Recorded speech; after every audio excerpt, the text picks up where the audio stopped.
it seems like Japan is aggressively not being receptive. Japanese government is proposing a new law to protect their culture. In particular, stuff they put out like anime, video games, movies, and whatnot. And one of the primary precepts of this new policy is to support efforts to spread Japan made content around the world. Number 3, no interference in the content of creative works. Believe it or not, in recent time period, there's been a lot of Western pushback of certain Japanese stuff, rightly or wrong. Aggressive pushes against how they present things in anime. Guess what? It gets kind of weird when characters have romances. You find out the character's like 14. Pushes against how certain characters are represented, or if there's not enough representation in a lot of the content.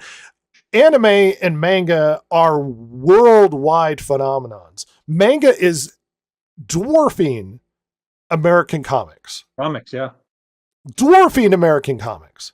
And American political left are seeing this and they're going, well, we need to insert ourselves into this new culture war. Since manga and anime is dominating, they now have to start to weave their way in there. And Japan is actually passing laws to deliberately prevent interference in creative works coming out of Japan. And this might seem too aggressive.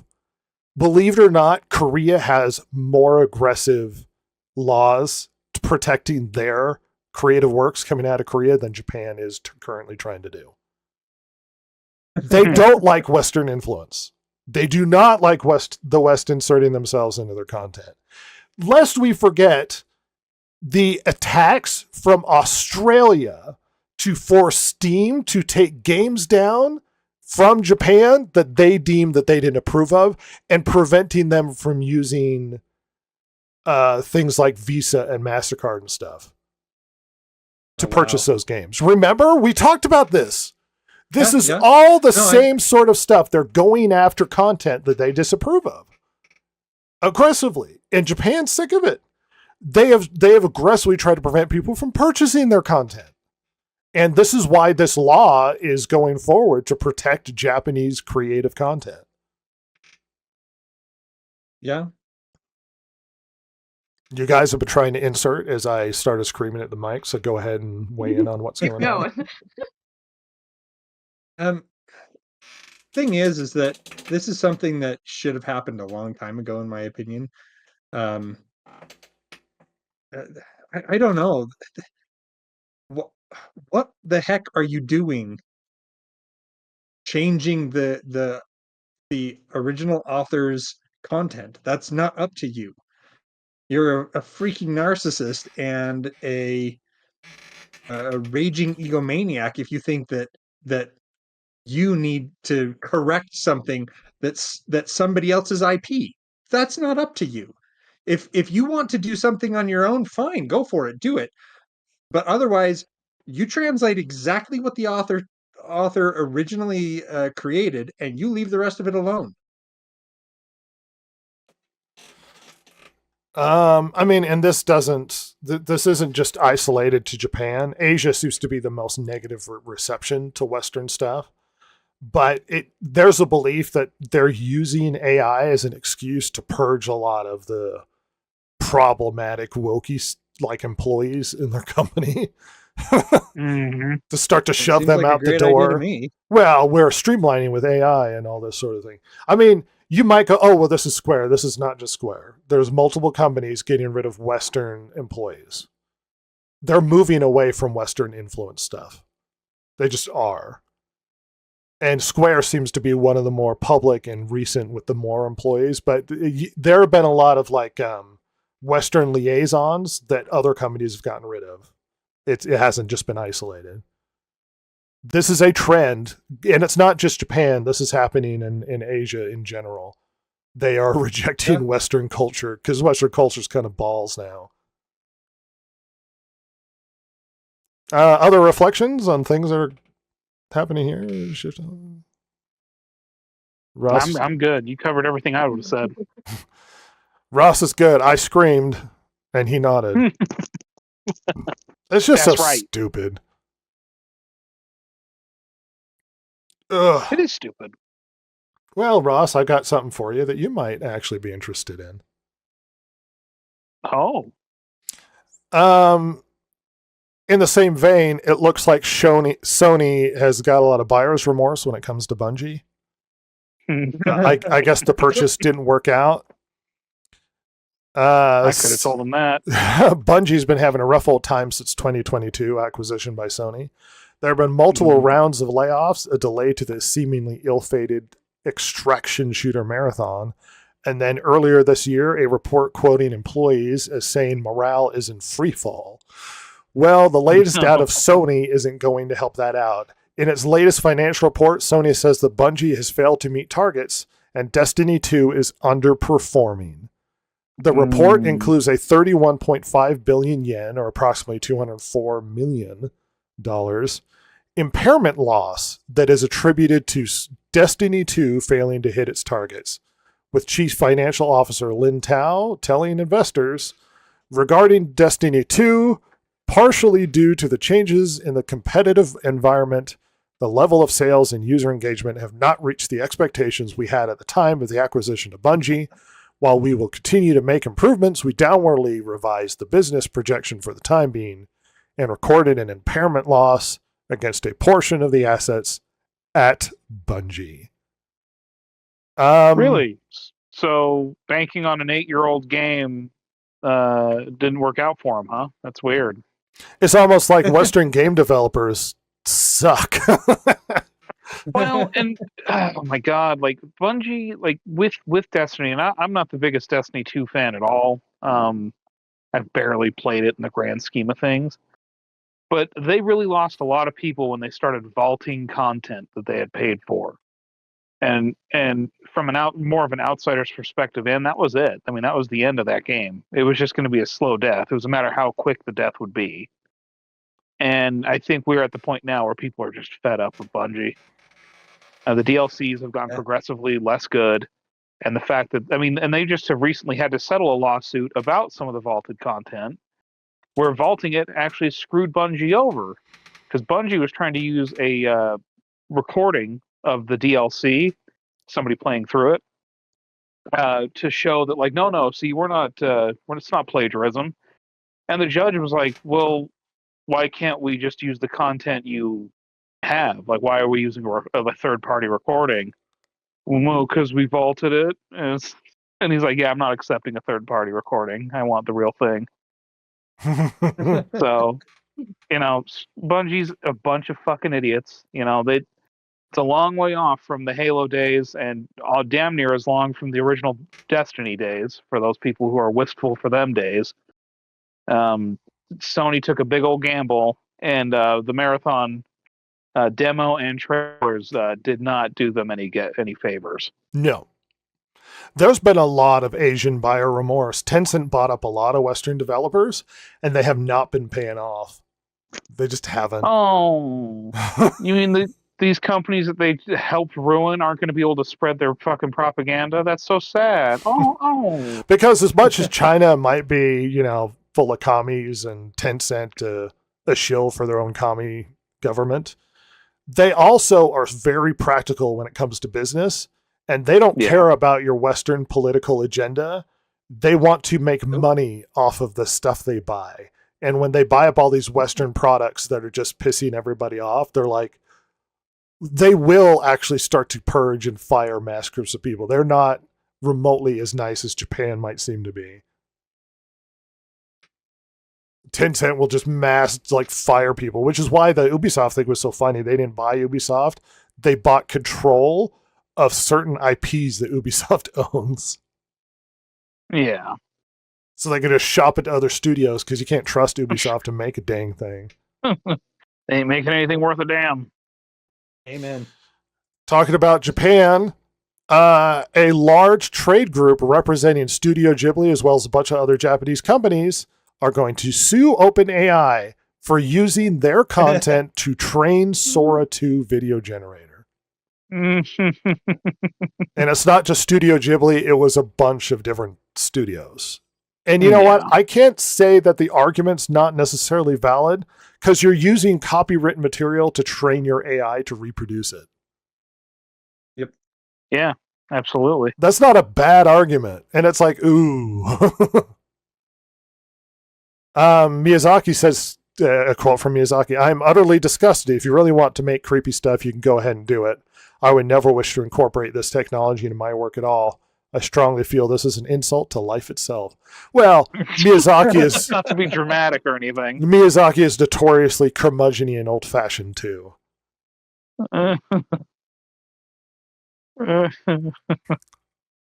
He has that reputation. Yeah, Japan where he's is coming from. is not happy with how things are going, and they're getting very protective of their IP, which they happen to be. But it's not just Japan. Talking about AI, ChatGPT has violated copyright law by learning from songs and lyrics, says a German court. That's right. AI is going to have some pushback because they're using copyrighted material to recreate copyrighted material.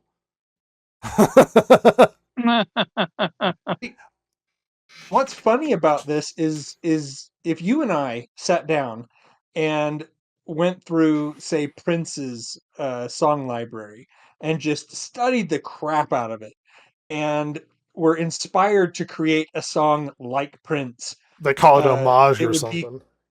yeah, but ChatGPT does it and it's, no, we're going to sue you. Yeah, I mean, it's an I interesting totally get the argument. distinction. I totally get the distinction, but at the same time, it's funny that if a person does it, it's an homage. It's I'm honoring this person. AI does it, and it's copyright violation.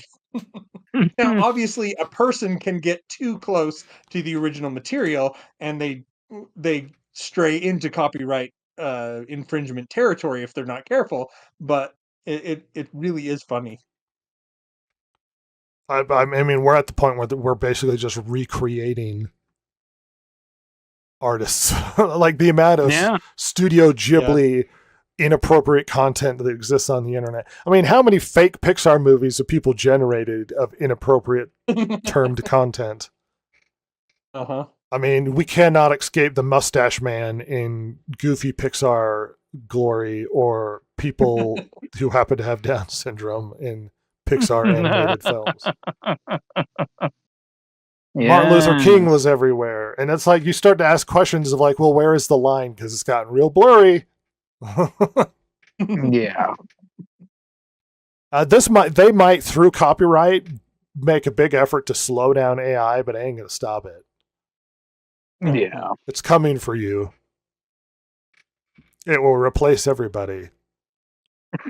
You feeling good about the future, Silver? Or are you just waiting for the Terminator 2 of the future? Just end it now. The T-1000, but he looks like a Ghibli character and he's smashing my face. Here we go. Nobody told me the apocalypse would be cute. Would be Hawaii. Oh, this sounds like an A24 bad horror movie coming. No, it will be. Copywritten materials murdering people because AI is just using it to to generate horror monsters. All right. Jason wanted to talk about a couple things. Oh yeah, so apparently the next movie that was going to be a spin-off of The Rise of Skywalker was going to be called The Hunt for Ben Solo, and the interesting thing about it is apparently he dies at the end of Rise of Skywalker. Yeah, and this he was dies. going to take place after, and so somehow they were going to bring him back to life. Yeah. And he Adam Driver and who was it? Steven Soderbergh. They came up with an idea, and a script was written by Scott Z. Burns. They pitched it to Kathleen Kennedy, who okayed it. They took it to Bob Iger and Alan Bergman, and they said no. And Yeah, then apparently that's what sparked all the memes with Kathleen Kennedy. Yeah. Apparently, after that, fans hired a plane to fly a banner over the Walt Disney Company that said shareholders want the hunt for Ben Solo, and they started putting missing posters on telephone poles and stuff that say missing, have you seen this man, Ben Solo? And What a oh, waste it's of so money. stupid. They're not going to make a Yeah, good so movie. stupid. No. I mean, the fact that they're like weeks after it was revealed that Walt Disney Company had squashed the idea of a Star Wars The Rise of Skywalker spin-off centered on Ben Solo, the son of Han Solo, played by Adam Driver, the idea refuses to die amongst fans of the galaxy far, far away. How many fans out there are actually considering we need a Ben Solo movie? They seem to think that the reputation. This is a few weeks old, but the reputation at the time was they seemed to think that an Adam Driver Ben Solo movie would have been the amazing movie that they were all waiting for. Because everybody likes Adam Driver, he's a good actor. And that because of its cancellation by Bob Iger, that we owe Kathleen Kennedy an apology. Because because she's amazing. No, they were posting on Twitter her picture being like, we owe her an apology. She owes This us Ben an Solo apology movie would have been for proving that amazing. I crap. was like, no, it wouldn't. What makes you think it would have been Yeah. any good? Yeah. The movie we could have had. I was like, why? Can't anyone just die? Let him die. The love of Well, the thing is that this article here was from the 13th. Well, the only thing that's new here is the fans trying to troll Disney into trying to make it, which is not new. I've seen other. This has happened with other brands and stuff where people basically trying did to it bully during Disney's the earnings shareholder report. meeting. Yeah. Yeah. People were trying to bully other companies into changing certain tactics. So yeah, that's new. That's kind of funny. But yeah, the weird obsession for this movie is baffling to me. I don't understand why people think this was going to be a good idea. They're just going to ruin it like any other plan they have. I like Adam Driver, but good Lord. It ain't going to get any better. I saw this. We were kind of overpacked, but Jason included it. So let's talk about Borderlands. Yeah. The funny thing is that Borderlands in like 2 months has lost 95% of its players. Oh, that's good on a game that's normally very playable. Yeah. Yeah, apparently it got up to Just get a better 300,000, more than 300,000 players. Get a better and computer, Ross. just on PC. That's not including the consoles, but they still said that, let's see, CEO Strauss Zelnick has said that the numbers at launch were not as expected. Zelnick pointed to the PC version of Borderlands 4, which was rife with crashes and bugs when it launched on Steam, as one potential reason for lackluster sales. And then they point out that there's only about 90 hours maybe total if you try to complete 100% of the game. It's 27 hours to complete the story, 46 hours for side quests, and then maybe 90 hours if you're trying to 100% things. And there really isn't any end game for people to get into. It kind of is an open-ended. You get to the end and then it's basically just play through to grind for loot. So that's been disappointing some players. What I think was really funny was there was 2 bugs that are really, really hurting players. One is that it has some save glitches. So depending on when it autosaves last, you could lose tons of progress through the game. And then the other one was that apparently in online co-op, the person who is hosting the game can edit the other players, so they come in at like level 1 and the player who is hosting the game is like max level. And so they have been, since this is a game that they've been pushing multiplayer for since the beginning, basically, of the franchise. I'm not just talking about Borderlands 4. The fact that it's so dangerous now to play multiplayer because of that issue that people are just basically dropping the game. Yeah, I mean, it might have a resurgence like a Cyberpunk if they fix a lot of problems. And Yeah, that, and I mean they do have a, a roadmap of content that's going to be ongoing. This isn't a live service, but they're trying to do some live servicey things with it. So yeah, we'll see. I mean, a lot of yeah, the problems early were bad optimization and the what Unreal 5, what is it, 6 now? That it's just it's not a good. It's yeah. not. Yeah, I mean, superficially it's disappointing. I don't want it to be bad, but they Yeah. seem to not be able to produce good Borderlands games anymore.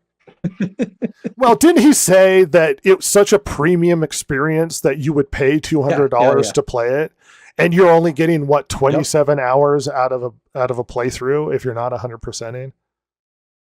Who Yep. would pay $200 for your 27-hour experience? It has to, for that, it would have to be like worth its weight in gold kind of thing. The play experience would have to be so premium, and that's just not what you're getting here. Yeah.